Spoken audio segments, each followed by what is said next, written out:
Docteur Sauvageau, d'abord, félicitations pour ce prix Léo Parizeau. Vous avez déjà reçu d'autres honneurs internationaux, mais qu'est-ce que ça vous fait particulièrement, cet honneur qui vous est offert par l'ACFAS, l'Association francophone pour le savoir? Bien, ça me fait très plaisir. Évidemment, c'est un prix qui vient de chez nous. Puis, on dit toujours que nul n'est prophète dans son pays. Ce qui n'est peut-être pas votre cas. Ben, peut-être. Mais c'est toujours agréable d'avoir la reconnaissance de ses pairs puis du milieu comme l'ACFAS. Bravo certainement. encore. Il y a des personnages dans votre carrière qui vous ont beaucoup influencé. Vous en avez identifié quelques-uns dans une pré-recherche qu'on a faite, mais ce serait peut-être l'occasion de leur rendre hommage en les remerciant et en les nommant, ces personnes qui vous ont beaucoup influencé. Il y en a plusieurs. C'est difficile dans quelques secondes, voire minutes, de tous les nommer, mais je pourrais en prendre 2 ou 3.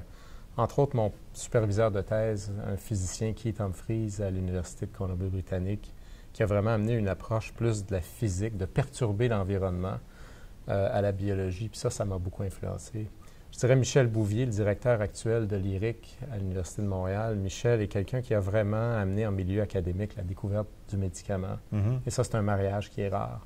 Finalement, je dirais M. Robert Lacroix, qui a été recteur d'université, que j'ai côtoyé pendant plusieurs années, qui est un grand ami et qui m'a vraiment appris le monde académique. Tout à fait. Une autre question que je voulais vous poser. Vous êtes un spécialiste du cancer. Le cancer est une maladie qui touche énormément de gens.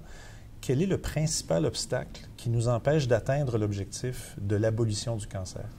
Ça, c'est une question tellement importante, puis je suis surpris qu'on n'en entend pas plus parler. Et c'est pour ça que je vous la pose, en fait. Mais on a tellement investi dans cette maladie-là, et si on se rapporte à 30 ans en arrière, quand Nixon avait déclaré la guerre contre le cancer, il n'y avait pas d'investissement dans cette maladie-là. Depuis les 40 dernières années, on a compris les bases moléculaires. Elles sont presque toutes connues maintenant. Et ce qui est triste, c'est qu'on voit un certain retrait au Canada des fonds investis dans la recherche sur le cancer, alors qu'on est au moment où on est capable de commencer à penser à traduire ces connaissances-là vers la clinique. On pourrait cibler des investissements de manière très productive, là.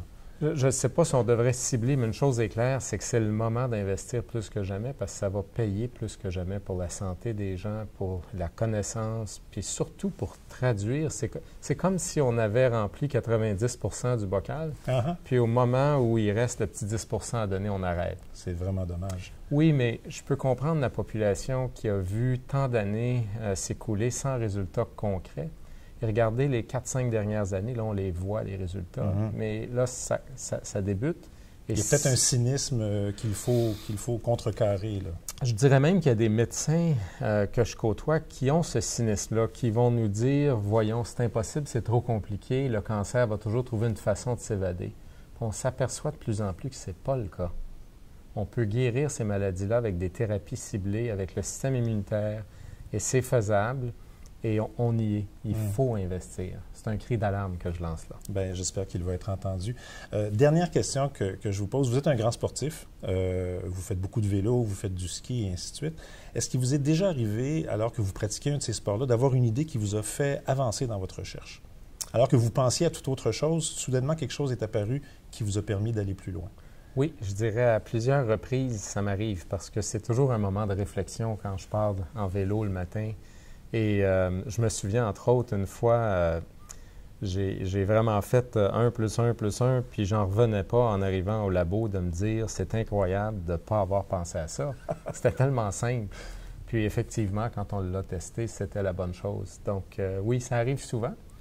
Puis le sport, c'est vraiment un moment où on peut se vider la tête, mais des fois, un coup qu'elle est tellement vide, on se met à réfléchir. Voilà, où il y a des idées qui bouillonnent en arrière, qui soudainement ont la place de s'exprimer. Oui.